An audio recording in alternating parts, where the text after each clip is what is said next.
नमस्कार, जय श्री कृष्ण। आपको मैं निरंतर सीरियल या धारावाहिक कहिए उस रूप में श्रीमद् वाल्मीकि रामायण बाल कांड के श्लोक का हिंदी में निरंतर अर्थ सुना रही हूँ। अभी बहुत दिनों के अंतराल के बाद सुनाने जा रही हूँ। अभी जो सुनाऊंगे एक षष्ठीतमः सर्ग और षष्ठीतमः सर्ग इसके पहले सुनाई हूँ, जिस सर्ग में विश्वामित्र ने नए स्वर्ग की स्थापना करके वहीं चांडाल स्वरूप त्रिशंकु राजा को स्थापित कर दिया, उल्टा ही।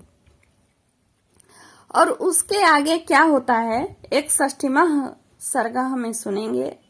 और इसमें है विश्वामित्र की पुष्कर तीर्थ में तपस्या। क्यों यहाँ तपस्या करने जा रहे हैं उसका भी कारण इसमें जानिए, और क्या क्या वहां हुआ।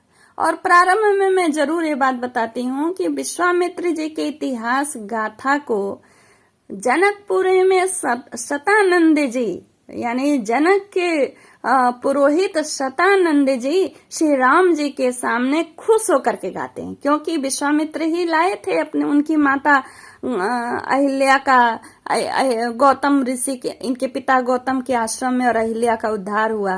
तो माँ अहिल्या के उद्धार का कारण वे विश्वामित्र को मानते हुए श्री राम जी के सामने विश्वामित्र की गाथा सुना रहे हैं। उस गाथा को वाल्मीकि जी यहाँ पे एक षष्ठीतमः सर्ग में क्या सुना रहे हैं, आइए सुनिए।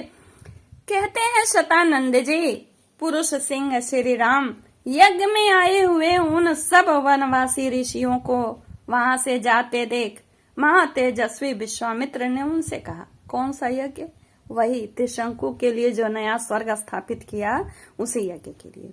आप एक बार सुन लीजिएगा षष्ठीतमः सर्ग। महर्षियों इस कहते हैं विश्वामित्र, महर्षियों इस दक्षिण दिशा में रहने से हमारी तपस्या में महान विघ्न आ पड़ा है, अतः अब हम दूसरी दिशा में चले जाएंगे और वहीं रहकर तपस्या करेंगे। पश्चिमायाम विशालायाम पुष्करेषु महात्मनः सुखम तपश्चरिष्यामः सुखम तदि तपोवनम। विशाल पश्चिम दिशा में जो महात्मा ब्रह्मा जी के 3 पुष्कर हैं, उन्हीं के पास रहकर हम सुखपूर्वक तपस्या करेंगे, क्योंकि वह तपोवन बहुत ही सुखद है। ऐसा कहकर वे महान तेजस्वी महामुनि पुष्कर में चले गए और वहां फल मूल का भोजन करके उग्र एवं दुर्जय तपस्या करने लगे। इन्हीं दिनों अयोध्या के महाराज अम्बरीश एक यज्ञ की तैयारी करने लगे। जब वे यज्ञ में लगे हुए थे, उस समय इंद्र ने उनके यज्ञ पशु को चुरा लिया। पशु के खो जाने पर पुरोहित जी ने राजा से कहा, राजन, जो पशु यहाँ लाया गया था वह आपकी दुर्नीति के कारण खो गया। नरेश्वर, जो राजा दुर्नीति है, दुर्नीति बोला जा रहा है, मतलब रणनीति जो होती है ना सुरक्षा की, उसके लिए बोला उन्होंने। जो राजा यज्ञ पशु की रक्षा नहीं करता, उसे अनेक प्रकार के दोष नष्ट कर डालते हैं। पुरुष प्रवर जब तक कर्म का आरंभ होता है, उसके पहले ही खोए हुए पशु की खोज कराकर उसे शीघ्र यहाँ ले आओ, अथवा उसके प्रतिनिधि रूप से किसी पुरुष पशु को खरीद लाओ। यही इस पाप का महान प्रायश्चित है। पुरोहित की यह बात सुनकर महाबुद्धिमान पुरुष श्रेष्ठ राजा अम्बरीश ने हजारों गौओं के मूल्य पर खरीदने के लिए एक पुरुष का अन्वेषण किया। तात रघुनंदन, शतानंद जी कहते हैं, तात रघुनंदन सपुत्र सहितम तात सभार्यम रघुनंदन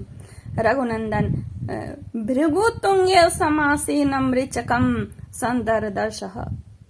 विभिन्न देशों, जनपदों, नगरों, वनों तथा पवित्र आश्रमों में खोज करते हुए राजा अम्बरीश भृगुतुंग पर्वत पर पहुंचे और वहां उन्होंने पत्नी तथा पुत्रों के साथ बैठे हुए ऋचिक मुनि का दर्शन किया। अमित कांतिमान एवं महातेजस्वी राजर्षि अम्बरीश ने तपस्या से उद्दीप्त होने वाले महर्षि ऋचिक को प्रणाम किया और उन्हें प्रसन्न करके कहा। पहले तो उन्होंने ऋचिक मुनि से उनकी सभी वस्तुओं के विषय में कुशल समाचार पूछा।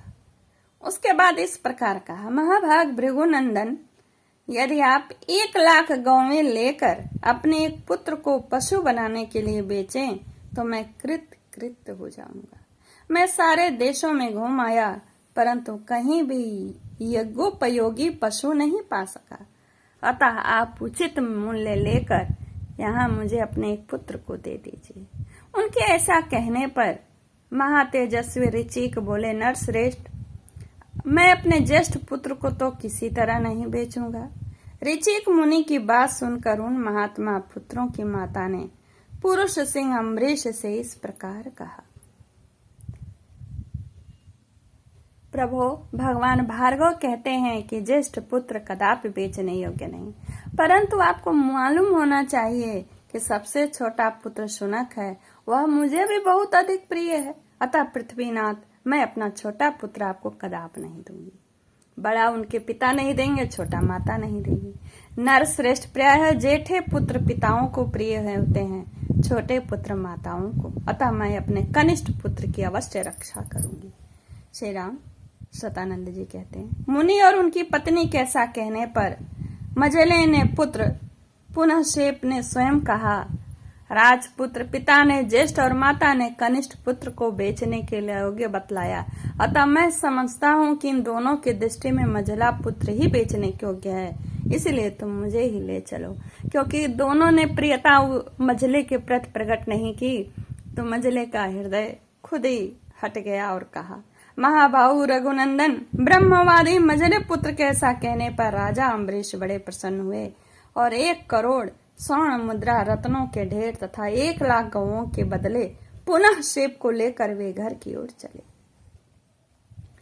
महातेजस्वी महायशस्वी राजर्षि अम्बरीश शुनह शेप को रथ पर बिठाकर बड़ी उतावली के साथ तीव्र गति से चले। इतिहास श्रीमद् रामायणे वाल्मीकि आदि काव्ये बालकांडे 160तमः सर्गः यहीं पूर्ण होता है। श्री राम जय राम जय जय राम, श्री राम जय राम जय जय राम, श्री राम जय राम जय जय राम, श्री राम जय राम जय जय राम। जो आप 100 में लोग यहाँ तक आए हैं, उन्हें मेरा नमस्कार। जय श्री कृष्णा। धन्यवाद।